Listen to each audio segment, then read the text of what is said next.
Hello and good day sa inyong lahat. Nandito tayo sa ating panibagong vlog. Sa video ito, nakikita tayo meron tayong Omen, HP Omen. Problema nito, HP Omen laptop. Problema niya is LCD. So, na-power on ko na to. Na-double check ko na. Hindi siya nag-response ng LCD. So, ngayon, papalitan natin yung LCD. Meron silang dala dito. Spare. Yan, makikita nyo dito. Meron siya. So, na-order lang nila to sa orange basket. Orange app. Parang ganun. So, ngayon, umpisahan ko ng baklasin. So, let's go. Ang gagawin natin is, ngayon, tanggalin natin ang LCD. So, sa pagtanggal sa LCD is, ito lang. Dito lang tayo mag-uumpisa. So, kuha tayo ng pang, pang ganun ito. Tawag dito. Basta, kuha kayo ng manipis na something para matuklap nyo to. So, ganito. Ito lang ating tatanggalin. Naka-adhesive tape lang to. Dahan-dahanin nyo lang ha. Kasi baka masira nyo ang bezel na ito. So, ganun lang ang setup natin. So, dito may nabatak. So, dahan-dahanin natin. Unahin natin nabatak kasi. Ito na lang tayo. Kabila. Yan. Kita ba? So, basically, ang tatanggalin nyo lang is itong bezel. Tawag dito. So, naka-tape lang po yan. So, dahan-dahanin nyo lang. Dahan-dahan lang pagbunot. Kasi plastic lang to, baka batak nyo. Mabatak, tapado kayo dyan. Okay? Ayan, dahan-dahan lang. Medyo matigas lang to dahil ang adhesive nila ay napaka-dikit talaga. Ayan. So, dito, bawal batak. Huwag naman. Okay, nakuha natin. May crack na kasi siya dito banda. So, dinadahan-dahan ko lang. And then, dito, sa baba, okay? Nakalapag lang to. So, basically, naka-tape lang yan ha, adhesive. Yan, makikita nyo naman. Ano ko ginawa? So, batak. Sige, wala na kasi ito. Grabe ang adhesive nila. Okay. So, dandahanin ko lang tong adhesive nila. Ayan, grabe ang adhesive nila. Pero, nabata ko yung old na LCD. Pero, okay lang naman kasi sira na to.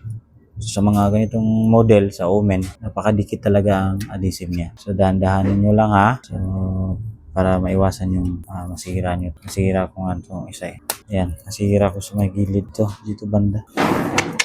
Yari tayo nito. Dito banda oh. Masira ko. Sis! Ayan.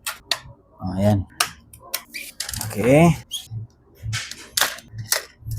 Ayan. Sabi, nasira. Putol ko dito banda. Sige, okay lang yan. Hindi naman masyadong dito nabasag ko dito banda.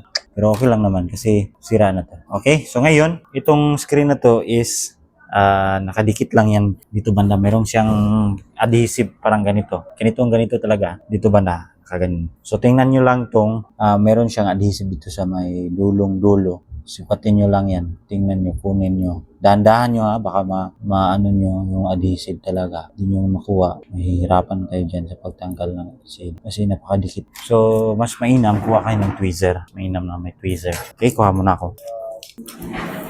Sa tweezer, meron tayong tweezer pang kuha nito.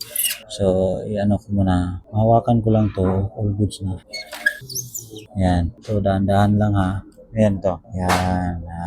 Pag ganun lang ha, same process ito na hanggang sa mahilatanan lahat, mahila nyo lahat, saka nyo na puwersahin. Huwag nyo masyadong puwersahin na, dahan-dahanin nyo lang, ayan. Kusang umangat na siya kasi ito lang talaga ang kanyang dito, kumakapit, pang-lock kumbaga, adhesive lang, okay? So same procedure lang din sa may kanan, meron din yan isa, dalawa lang to side by side.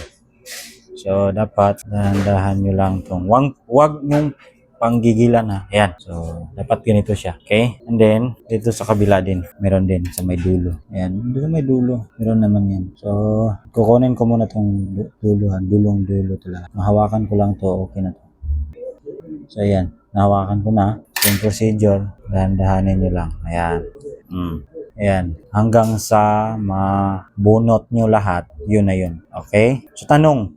Sa pagbili nyo ng LCD, yung dala niya walang adhesive, paano ba natin ilagay? So wala tayong magagawa dyan. Kailangan nyo talaga ng adhesive kasi prone siya sa tawag ito, malaglag. So wala nang kumakapit Although na lang, gawan nyo na lang paraan, hanap kayo ng adhesive. Pero meron naman yung dalang adhesive. Okay? Kung wala talaga, si seller, chat nyo na lang. Okay? Yan na lang ang tanging paraan para ano nyo. Okay? So ito na po yun.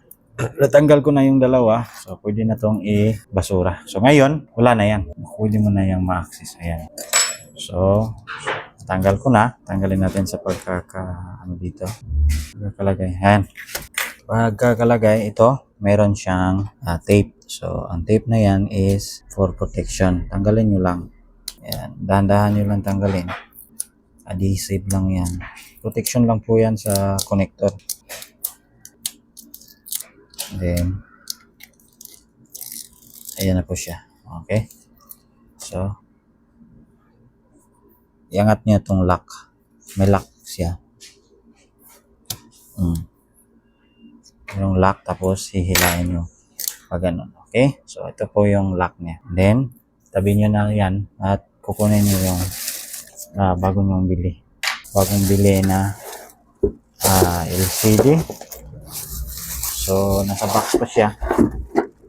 Okay, ito po yun. Meron naman siyang dalang adhesive ito. Itong adhesive na yan. Okay. So, ngayon, meron siyang dala at testing na natin itong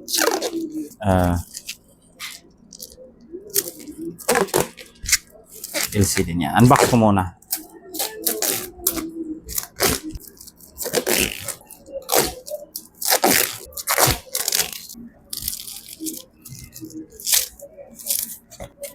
Okay, ito na po yung ano niya, CD. All goods po naman. So, tanggalin natin. Lagay natin tong tape niya sa likuran, pero mamaya na lang. So, check muna natin yung LCD niya kung gumagana ba. So, ibig sabihin, goods ang nabili niya. So, ito po yun. So, meron pa siyang protective film. Tanggalin na lang mamaya. So, ito na po yun. Subukan nating ilagay dito kung kasya ba. Okay naman. So, swak naman yung connector. Siyempre, sa kanya to eh. Ilagay ko muna guys ha. Medyo nahirapan akong paano ilagay. Wait lang. Okay, ilagay ko na. Ngayon, okay na po siya. Nakasalpak na. Subukan natin i-fit.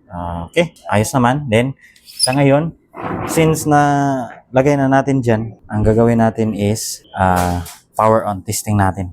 Okay? So, pag power on yan, testing natin. So, ayan, umiilaw na siya. Subukan natin kung gagana ba. Yun, may nakita na ako. Ayan, omen. So, all good sa ating gawa. Okay? Nakapag-display na tayo. So, ayan, omen. So, ngayon, susubukan natin yung idikit maya-maya lamang. I-final na natin para makuha na to sa customer. Ayan. Okay? All good siya. Napakaganda. Sana tumagal itong screen na to. So, ayan. So, okay na. Patayin na natin to. Okay. Ayan. So, antayin lang natin itong mawala itong indicator dito. Tapos, proceed tayo sa paglagay ng adhesive. Idikit na natin. So, ayan. Wala na. Tanggalin muna natin dito sa pagkakalagay. Ayan.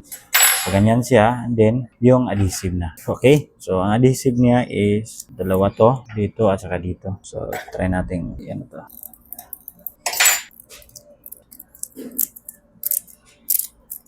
So, yan. Na-separate ko muna. Dikit ko na dito banda. So, meron siyang guide. Meron siyang guide na dinikit. Dito natin idikit yan. Wait lang. Ayan po. Okay. So, idikit natin dito banda. Sa may gilid mismo. So, ayan. Dikit nyo lang.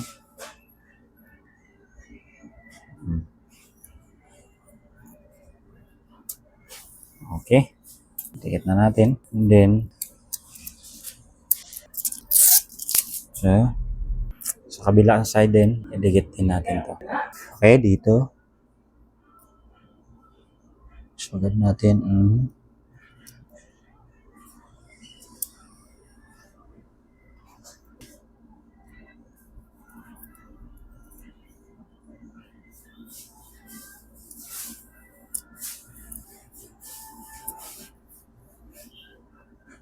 Okay. Tumagilid pa. So, ayan na po. So, tanggalin na natin tong blue para ready for dikit na. Okay? So, sa pagtanggal, simple lang. Sagad nyo dito sa taas. Sagad nyo sa taas. Ayan. Tapos, saka nyo bibitawan. Tapos, diinan dito sa kabilang side. Kabilaan yan. Ayan. Okay na po yan. Then, remove nyo itong protective film. At yun na po yun siya. Then, pagkatapos nyan is, wait, tanggalin ko muna itong mga adhesive. Then, ilagay na natin to. So, dahan-dahanin lang natin. So, ayan. Diin-diin lang. Diinan nyo lang. Tapos, remove tong mga exist na adhesive. Ayan. So, ayan. Ayan na po siya. Naidikit na natin. So, one last try. Susubukan nyo yung power on. Ayan. Okay na po siya. Ayan na po. Okay. So, all goods na po ang ating ginawa. So, ngayon, pakita natin yung kabuuan. Okay?